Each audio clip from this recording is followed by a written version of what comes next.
It's okay for people to have conflict and drama around me, and I don't have to fix it. I don't have to be the one to save the relationships. It's okay to just, I'm learning to affirm my own pain and my own story, and I don't have to tell it to someone else for it to be valid. Because sometimes people don't want to admit that they are wrong, and they don't want to confront the ugly parts of what they've done. I'm no longer putting a timeline on when I heal from things that have hurt me.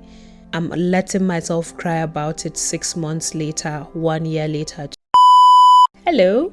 So I was journaling today and I ended up writing about lessons that I have learned in my 20s. That was not even what I planned on writing at the beginning when I started the journaling prompt. But what I've realized is sometimes when you're writing, you tend to talk about things that you didn't even know you needed to express. So I just felt myself endlessly writing so many lessons, and it was just flowing. I didn't plan it, I didn't structure it. It was just on and on and on.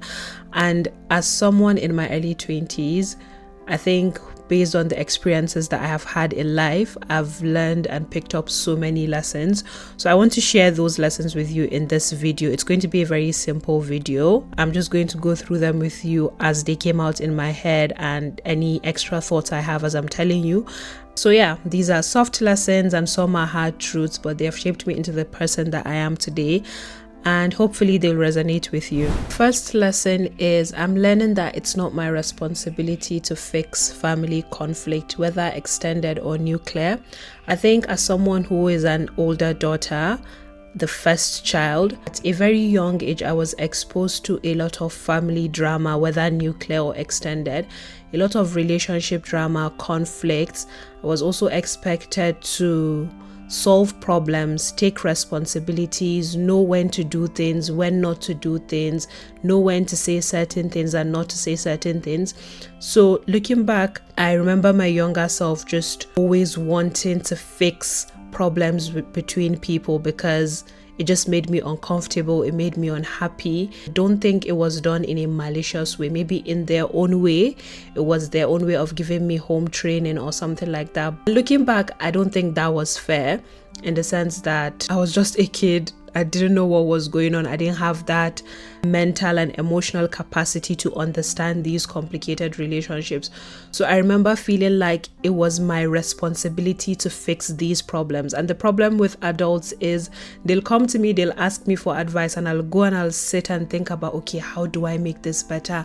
This person should speak to this person should not do this. But because they're adults, and I will come back and tell them, okay, I think this is what would happen, and they'll tell me, you're just a kid. But why are you telling me adult stuff and drama when you're not going to take my advice? I think I carried that into adulthood and into my own relationship. Sometimes I'm uncomfortable with having conflict with people because I always want to solve things, even when it's not healthy, fix problems that I cannot fix and take on burdens that are way above my control. Now I'm learning that it's okay for siblings, it's okay for aunties to have drama, it's okay for people to have conflict and drama around me, and I don't have to fix it. I don't have to be the one to save the relationships. It's okay to just let people be people, and it's not my responsibility. I don't have to fix it. I can't save everyone and I can't fix everything. And lastly, what I am telling myself is sometimes the dynamics that I'm trying to fix in relationships is between people who have been on this earth way longer than I am, people with better experiences. So if they cannot get their stuff together and fix these relationships with the wisdom that they've gained with their time on earth, why is it expected that someone as young as me would be able to do that? It's also similar to uniting families. I think in our culture we have this which is really good, but we have this ideology of wanting everyone to be a strong one unit family. Even if there's toxicity, even if there's conflict, we tend to brush things under the carpet and just say things like aizomunchi, ahatake, all these things, but they're wounds, there are problems that are not being talked about. So before I used to see it as my responsibility to unite everyone and bring everyone together, whether in the nuclear or extended aspect, but now I'm learning that it's not my responsibility. I can try my best, I can mediate when I can, but I don't have to all the time. And it's okay to just let things happen. It's okay, just let it be. The next lesson is I'm learning that people who hurt me might never say sorry, and they might have even forgotten, or they've not forgotten, they just don't care. And waiting for an apology from them to move on and to heal would just cause me a longer cycle of pain, because sometimes people don't want to admit that they are wrong, and they don't want to confront the ugly parts of what they've done, or they're so oblivious to how much they've hurt you, or they don't even care, like I said.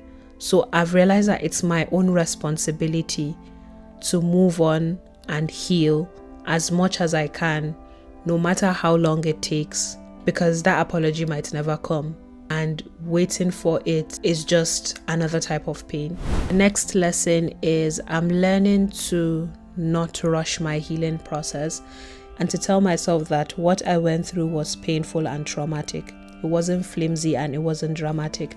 So this is about feeling like I should have moved on from whatever it is within a certain time frame.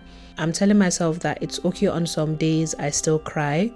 It's okay that I don't care about them. I even think about them and I feel irritated for months and feel like I've moved on, and on a random Thursday something triggers me and I cry for so long and the pain feels like it never left. It's okay that that happens. I'm no longer putting a timeline on when I heal from things that have hurt me. I'm letting myself cry about it 6 months later, 1 year later, 2 years later. So the lesson here is let yourself feel these feelings. It's okay that you're still healing, and it's okay that it still hurts. It's okay that you can see that they've moved on with their life. They don't even think about you. They don't care, but you're still stuck on them. It's okay. Next one is I'm learning that I would most likely never be able to tell anyone the true and full details of what happened, of my trauma and of my heartbreak, of my abandonment. But I know what happened. I saw it, I lived it, and that's okay. I don't need anyone to affirm my story. The reason why I wrote this is sometimes when I think about things that have happened to me or that I have cried about, my brain tends to gaslight me and make me feel like, was it even that deep? Was it that serious? Why are you still crying right now? It's been how many months? You know?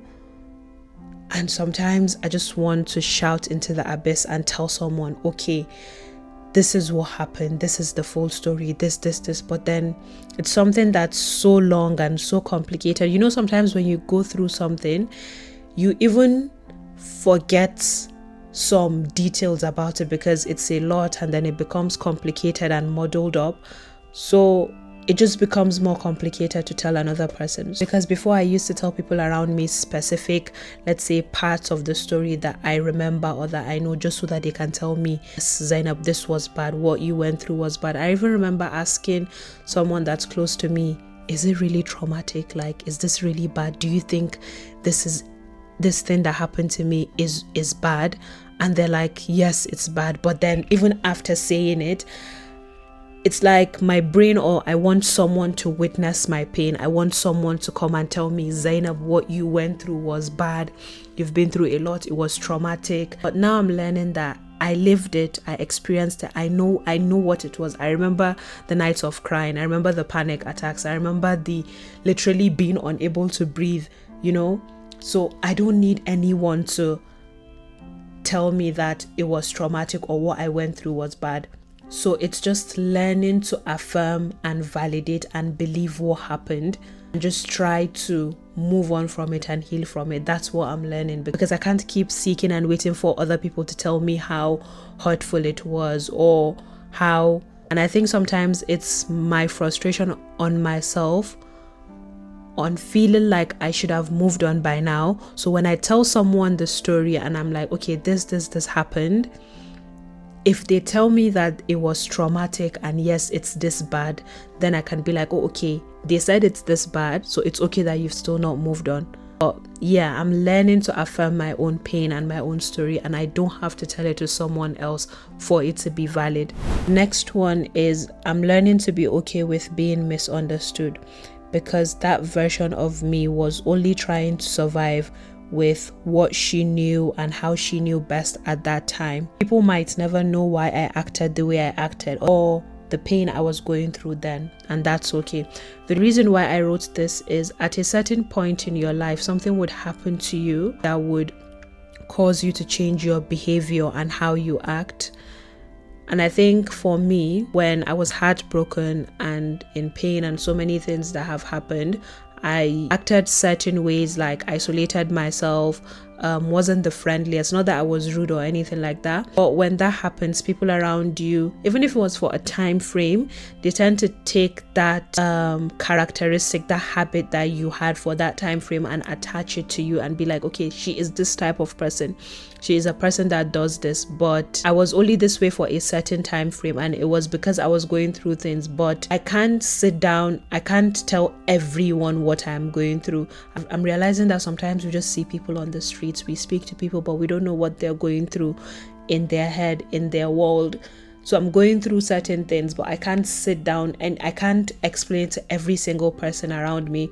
And it's okay that those people don't like that, and it's okay for people to draw back, but it's also giving myself grace and not being upset at myself, because the reason why, for example, I isolated at those times or wasn't the most helpful is because I was trying to survive, and that was how I knew best to survive, so that I don't